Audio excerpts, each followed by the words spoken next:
Why was artificial intelligence created? Back in 1956, scientists like John McCarthy and Marvin Minsky dreamed of machines that could think, learn, and reason just like humans. It was a bold idea born at Dartmouth College, and it sparked the birth of AI. Fast forward to today, and here we are. AI can now write poetry, design clothes, compose music, and even make entire movies. But the question still remains, will AI replace human creativity? Or is there something within us, something no machine can replicate? AI tools are everywhere. ChatGPT can write books and scripts.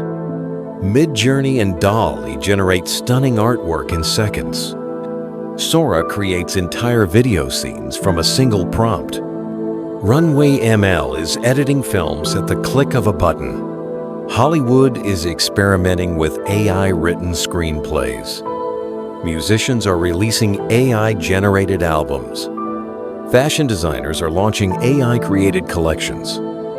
It's powerful, fast, and getting smarter every day. But here's the real question.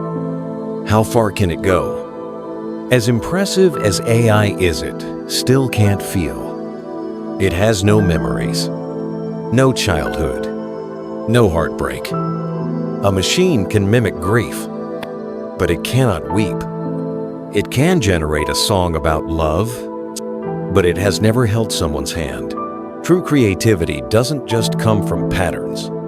It comes from pain, joy, failure, and dreams. From being human. The future isn't about AI versus humans. It's about AI with humans. Just like the camera didn't kill painting, AI won't destroy creativity. It will amplify it. A filmmaker can use Sora to storyboard faster. An artist can explore new styles with Midjourney. A songwriter can use AI for melodies but pour their soul into the lyrics. AI is the brush, but the hand holding it is still ours. God. Like this video if you believe creativity is more than code. Narration. AI is brilliant. It's fast, it's powerful, it's evolving, but it will never dream the way we dream. It doesn't have a soul. And in the end, that may be the one thing machines can never replace. Share this with someone who thinks